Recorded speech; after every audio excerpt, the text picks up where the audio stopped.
The other week I made a video about how expensive it is to go spectate sports in the US now, and that's for a variety of factors. All right, I went over several of the ways that sports arenas and sports teams are gouging the consumer, and so fewer and fewer people are able to go spectate, but they don't actually worry about all of those empty cheap seats because they're making more profit catering to wealthy spectators and squeezing more out of those kind of like mid or higher tier folks who can still afford to go. And that means that a lot of working class people can't really enjoy sporting events anymore. You can't go see your favorite teams because you can't afford tickets. And at the same time, I've been making a lot of videos talking about how unaffordable groceries are. Grocery prices are up 30% across the board. How a lot of foods are up far more than that. And a number of those foods are things that we considered staples, like very, very modest ground beef and coffee. And after I made those videos, I was like, you know what? This regime really, really sucks at doing bread and circuses. Right? Bread and circuses is this notion that you pacify the public with food and entertainment. So they are distracted. You buy their loyalty with very superficial things, right? You have your gladiator games and you have cheap bread for them. And then they don't notice all of the ways that you are functioning as a kleptocracy. You're stealing their taxpayer dollars. You are rendering the government non-functional in so many ways. It's not about loyalty through legitimate governance. It's about distraction. This regime is really bad at it. If people can't afford entertainment, if folks are having to cancel their streaming services because they can't afford them, they can't go to sporting events, they can't afford staple groceries, much less little luxuries. Have you seen how much a fair trade chocolate bar is right now?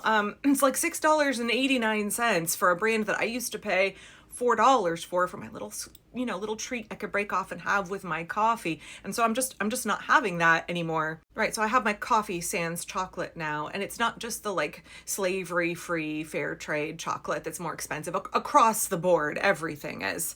So on my phone, in my notes app, I keep this long list of topics that I want to discuss, and then I have them kind of fleshed out in pretty detailed outline in a Google Doc, but I'm always referencing that, like, okay, what are the subjects that I want to, I think this is a good video topic and I don't want to forget to come back around to it. So I dropped this little line into my notes document 4 or 5 days ago. I was like, the regime is really bad at bread and circuses. And, one of my favorite journalists, Jamel Bouie from the New York Times, he coined this phrase, cargo cult fascism, to refer to the regime. They want to be fascist, but they're just a poor facsimile. They're a paper tiger. And so they have these kind of demonstrations that are meant to appropriate fascism, but there's none of the teeth behind it. There's none of the sophistication behind it. And to me, this lack of bread and circuses, the way that they just expect all of us to go along with the terrible things that they're doing, but they don't actually do much to pacify their base, much less the entire population. Like, that's a recipe for revolt beyond the people who are resisting on moral and ethical grounds, because like fascism is cruel and brutal and a complete infringement of our rights, right?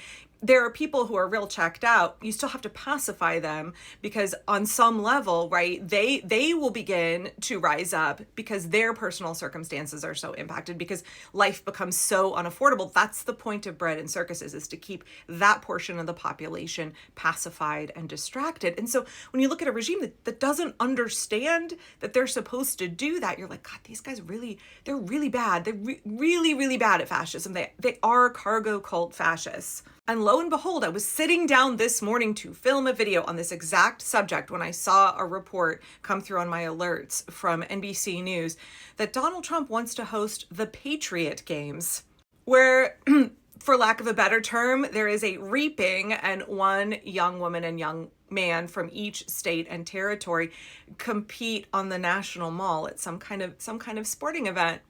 Here's what Trump had to say. In the fall, we will host the first ever Patriot Games, an unprecedented 4-day athletic event featuring the greatest high school athletes, one young man and one young woman from each state and territory. We all see that it's habit now that he covers up the persistent bruising on the back of his hand. But there's no way to watch that and not be like, okay, this is the US Hunger Games. They think that they're going to pacify all of us with their version of the Hunger Games. Now, that wasn't the only thing that Trump announced in that video. He also said that there's going to be a UFC fight at the White House.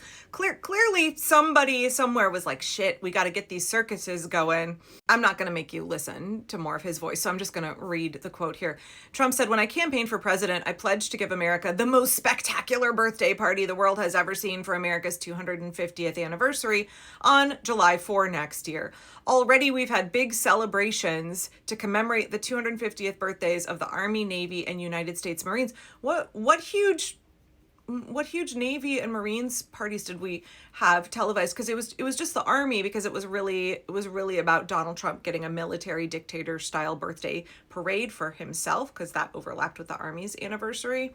We're not fooled. That was about Trump and his own ego. For years, he had wanted to have a dictator style military birthday parade, and he got one, even though a lot of members of the Army were clearly engaged in malicious compliance during that event. Anyway, he said, but there is much, much more to come. We're gonna have a good time.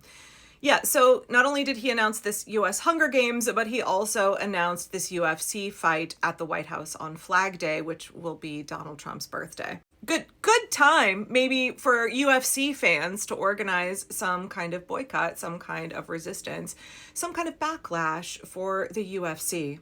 Trump said that event will be the greatest champion fighters in the world, all fighting the same night. Might be a good time for all of us to go rewatch Gladiator, don't you think? Gosh, wow. Actually, the more I think about it, there are a lot of eerie similarities there. Commodus and his sister, Trump and his daughters, Commodus and his nephew, Trump and the Epstein files. There's a lot there, actually. I'm going to read for a second here from the end of this NBC article. And while DC isn't a state, and in fact, let me stop reading for a second. In fact, Republicans have done everything that they possibly can to prevent Washington, D.C. from getting statehood. You know why? Because it's heavily Democratic, right? DC is deprived in so many ways of representation, and that is entirely due to Donald Trump and the Republicans. Okay, while DC isn't a state, the city is set to host a Great American State Fair with representation from all 50 states on the National Mall. The fair will anchor July 4th festivities as Trump reprises the salute to America. Can't afford ACA subsidies, but we can afford this. Can't afford to fund public education, but we can afford these circuses.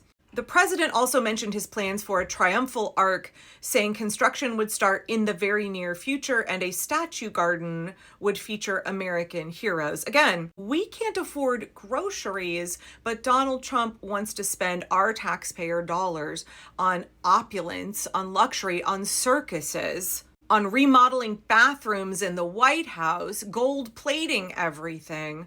What is it, $40 billion of our tax money going to Argentina to help their economy? Donald Trump remodeling bathrooms in the White House, gold plating them with our taxpayer dollars.